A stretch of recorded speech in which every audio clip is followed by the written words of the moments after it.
ಉದ್ಧಾರ ಆಗ್ಬೇಕಂತ ನಾವು ಬೇಯಿಸ್ಕೊಂತಾನ ಯಾವ ತೊಳಗಾಳ ಇರ್ತಾವ ನಾನು ಬೇರೆದಕ್ಕೆ ಸತ್ತೋಗ್ಬಿಟ್ಟು ಒಳಗೆ ಬರೋದೇ ಇಲ್ಲ ಅವು ಮಠಕ್ಕೆ. ಇದು ಸೀಕ್ರೆಟ್. ನಾನು ಬಂದು ಗುಳಿ ಹಾಕ್ಬಿಡ್ತೀನಿ ಅಂದ್ರೆ ಗಡ್ಗಾಳಿ ಯಾವುದವು ತೊಳಗಾಳಿ ಯಾವುದವು ಅಂತ ಅದನ್ನ ನಾನು ನೋಡ್ಕೊಳಕ್ ಬೈತೀನಿ. ಹೊರತಾಗಿ ಅವ್ರಿಗೆ ಉದ್ಧಾರ ಮಾಡ್ತೀನಿ. ಯಾವತ್ತೂ ಬೇರೆ ಬೇರೆ ಹೇಳ್ತಾರ ಬುದ್ಧಿ ಹೇಳ್ತಾರ ಅಂತೇಳಿ ಹಿಂದಿನ ಒಂದು ಗಾದೆನೇ ಐತ. ನಕ್ ಹೇಳ್ತಾರ ಕೆಡಕ್ ಹೇಳ್ತಾರ, ಬೇರೆ ಹೇಳ್ತಾರ ಬುದ್ಧಿ ಹೇಳ್ತಾರ ಅನ್ನೋದು ಮೊದಲಿನ ಗಾದೆನೇ ಐತಿ. ಆ ಸಿಸ್ಟಮ್ನೊಳಗೆ ನಾವು ಮಠ ಹೊಂಟೈತಿ. ನಾವೆಲ್ಲರೂ ಅನ್ಯತಾ ಭಾವಿಸ್ಬೇಡ್ರಿ. ನಾನು ಭಯಪಡೋದ ನಾಳೆಯಿಂದ ಬಿಟ್ಬಿಡ್ತೀನಿ. ಬಿಡ್ಲ ಹೇಳ್ರಿ ಮತ್ತೆ ಆಮೇಲೆ ಅದನ್ನು ಬೇಡ ಅಂದ್ರೆ ಬಿಟ್ಬಿಡ್ತೀನಿ. ಮೌನ ವೃತ ಆಚರಿಸ್ಬಿಡ್ತೀನಿ ಸುಮ್ಮನೆ. ಶ್ರೀಗಳ ಮೌನ ವೃತ ಹೌದಿಲ್ಲ? ಕರೆಕ್ಟನ್ನ ಅರ್ಥ ಆಯ್ತಾ? ಸೀಕ್ರೆಟ್ ಯಾಕೆ ಬೈತೀನಿ ಅನ್ನೋದು ಅರ್ಥ ಆಯ್ತಾ? ಈಗ ಅವ ನಿಜವಾಗ್ಲೂ ನನ್ನ ಮೇಲೆ ಅಭಿಮಾನಿ ಇದ್ದಾವ. ಬೇಯಿಸ್ಕೊಂಡ್ರೆ ತಿಂತಿಲ್ಲ, ನಾನು ಒಳ್ಳೇದಾಗಬೇಕು, ನಾವು ಉದ್ಧಾರ ಆಗ್ಬೇಕು ಅನ್ನೋ ಬೇಯಿಸ್ಕೊಂತಾನ. ಬೇಡ ಒಳ್ಳೆ ಬೇಯ್ತಾನೋ ಹಾಳಾಗಿ ಹೋಗ್ತಾನೆ ಅಷ್ಟ ನೋಡು. ಕರೆಕ್ಟಾ? Okay done. ಎಲ್ಲ ಫ್ರೀ ಆಗ್ತಾನೆ ಪ್ರತಿ ವರ್ಷ. ₹1 ತೊಗೊಳಂಗಿಲ್ಲ. ನಾವು ₹100 ಕೊಟ್ಟರೆ ತೊಗೊಂಡೋಗ ಕೊಡೋಲ್ಲ. ನಾವು ₹100 ಕೊಟ್ಟಿರ್ತೀವಿ ನಾವು. ಅದನ್ನ ಹೇಳ್ಬಾರ್ದು. ಹೌದಿಲ್ಲ? ವಿಟಿ ಅಂತ ಹಾಕ್ಲೆ.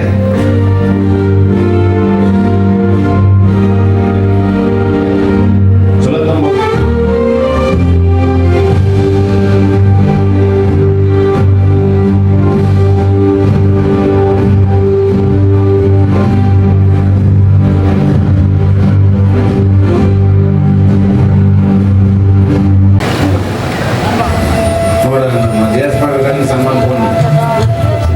ಪರಮ ಶಿಷ್ಯರವರು ಅವ್ರ ಮಂಟೇನ್ ಮೊದಲಿಂದ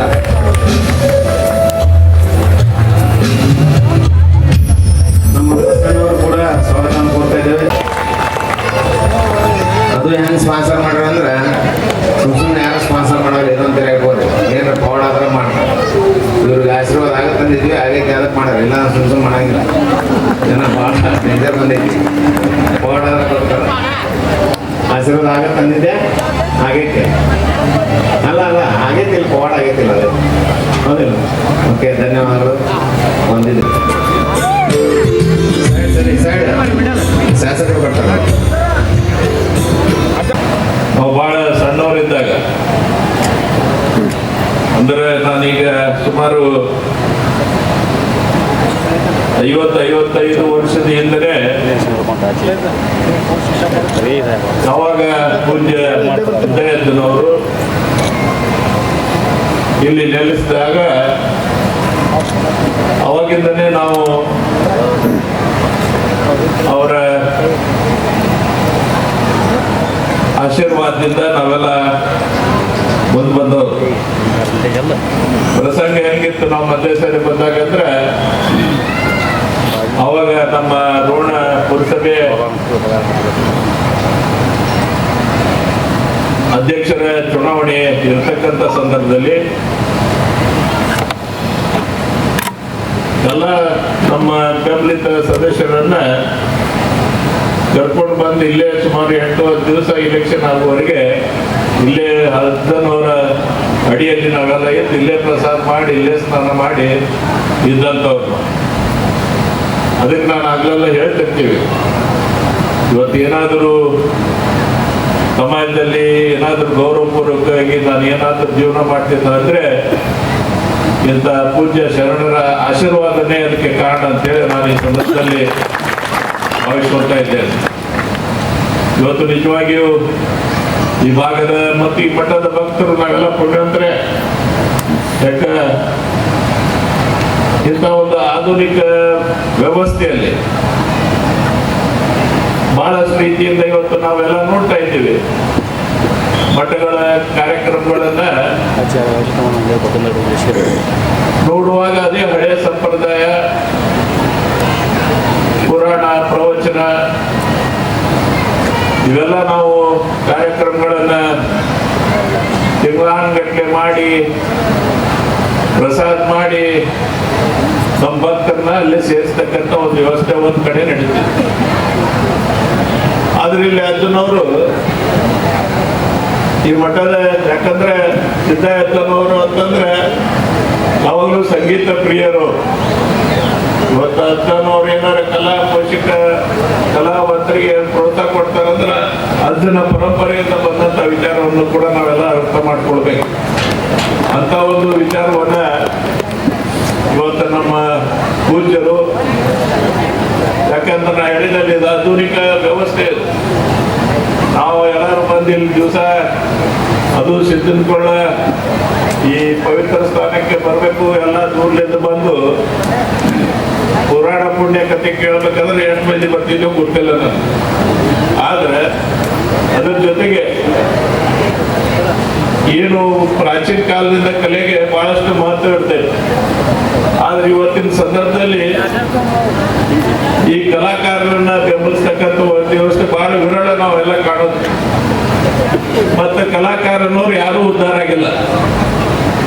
ಯಾಕಂದ್ರೆ ಅವರು ದುಡ್ಡಿನಕ್ಕಿಂತ ಕಲೆಗೆ ಬಹಳ ಮಹತ್ವ ಕೊಡ್ತಕ್ಕಂಥ ಕಲಾವಿದರು ಇರ್ತಾರೆ. ಅವ್ರಿಗೆ ದುಡ್ಡು ಮಹತ್ವ ಇಲ್ಲ.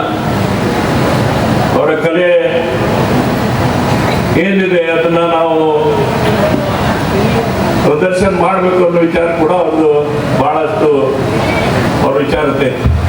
ಅಂಥವ್ರ ಬಗ್ಗೆ ಪೂಜ್ಯರು ಬಹಳಷ್ಟು ಕಳಕಳಿ ಮಾಡಿ ಅದಕ್ಕೆ ನಾವು ಬರೀ ದಾಸೋಹ ಮಠ ಅಂತಿದ್ವಿ. ಅದಕ್ಕೆ ಅವ್ರು ಏನ್ ಮಾಡ್ಯಾರ, ಮತ್ತು ಕಲಾ ಪೋಷಕ ಮಠ ಅಂತೇಳಿ ಅದಕ್ಕೆ ನಾಮಕರಣ ಮಾಡ್ಕೊಂಡ್ಬಿಟ್ಟಾರ. ಅದಕ್ಕೆ ನಾವು ಎಲ್ಲ ಇಂಥ ಒಂದು ಪವಿತ್ರ ಕಾರ್ಯಕ್ರಮದಲ್ಲಿ ನಮ್ಗೆ ಹೆಂಗೈತಂದ್ರೆ ಸಿದ್ದಯ್ಯನವರು ಒಟ್ಟ, ಡಾಕ್ಟರ್ ಶಿವಕುಮಾರ್ ಸ್ವಾಮೀಜಿನೂ ಒಟ್ಟ, ನನ್ಗೆ ಅವರ ವಾಣಿ ಏನ್ ಬರ್ತೈತೆ ಅದ್ರ ಜೊತೆ ನಡ್ಕೊಂಡವ್ರು ಅಷ್ಟ. ನಾವು ನೀ ಬರ್ಬೇಕಪ್ಪ ಇಲ್ಲೇ ಬಂದು ಹೋಗತ್ತಂದ್ರೆ ಒಂದ್ ದಿವ್ಸ ಹೆಚ್ಚು ಕಡಿಮೆ ಆಗ್ಲಿ ಬಂದು ಪೂಜ್ಯರ ಆಶೀರ್ವಾದ, ಕತಿಗೆ ಆಶೀರ್ವಾದ, ನಿಮ್ಮ ಆಶೀರ್ವಾದ ತಗೊಂಡು ಹೋಗ್ತಕ್ಕಂಥ ಒಂದು ವ್ಯವಸ್ಥೆಯಲ್ಲಿ ಬಂದಿದ್ದೇವೆ. ನಿಜವಾಗಿ ಬಹಳ ಸಂತೋಷ ಆಯ್ತು. ಬಹಳ, ಯಾಕಂದ್ರೆ ಹೋದ ವರ್ಷ ಬಂದಿದ್ದೆ ನಾನು. ಹೋದ ವರ್ಷ ಬಂದಾಗ ನಾನು ಅನಿವಾರ್ಯ ಕಾರಣದಿಂದ ಕಾರ್ಯಕ್ರಮ ಕೂಡ ಪ್ರಾರಂಭ ತೇರು ಎಳೀತು. ಆದ್ಮೇಲೆ ಕಾರ್ಯಕ್ರಮದಲ್ಲಿ ಎದ್ದಿಲ್ಲ ನಾನು. ಆಚೆ ಹಿಂದಿನ ವರ್ಷ ಇದ್ದೀವಿ ನಾವು. ಹಾಗೆ ಹಂಗೆ ಇವತ್ತು ಮತ್ತೆ ನಾವು ಬಂದು ನಿಮ್ಮೆಲ್ಲರ ಆಶೀರ್ವಾದವನ್ನ, ಪೂಜ್ಯರ ಆಶೀರ್ವಾದವನ್ನು ಪಡಲಿಕ್ಕೆ ಅವಕಾಶ ಮಾಡಿಕೊಟ್ಟಿದ್ದಾರೆ. ಸದಾ ಈ ಗದಿಯಲ್ಲಿ ಇರ್ತಕ್ಕಂಥದ್ದೊಂದು ನಮ್ಮ ಶಿವಕುಮಾರ್ ಸ್ವಾಮೀಜಿಯವರು ಮತ್ತು ನಿಮ್ಮೆಲ್ಲರ ಆಶೀರ್ವಾದ ಸದಾ ಇರಲಿ. ಈ ಸಮಾಜದಲ್ಲಿ ಮತ್ತು ಇನ್ನೂ ಹೆಚ್ಚು ಸೇವೆ ಮಾಡುವಂಥ ಅವಕಾಶ ನನಗೆ ಅವರ ಕೃಪೆಯಿಂದ ಸಿಗಲಿ ಅಂತೇಳಿ ಆಸೆ ಮಾಡಿ ನಿಮ್ಮೆಲ್ಲರಿಗೂ ಒಂದಿಷ್ಟು ಎರಡು ಮಾತು ಮುಗಿಸ್ತಾ ಇದ್ದೀನಿ.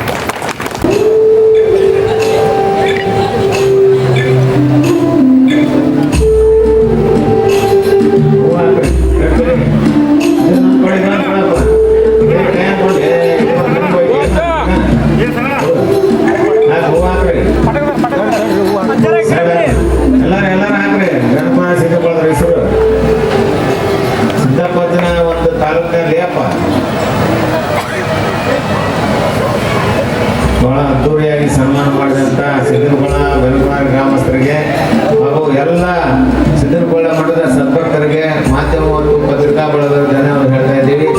ಜೈ ಹಿಂದ್, ಜೈ ಕನ್ನಡ.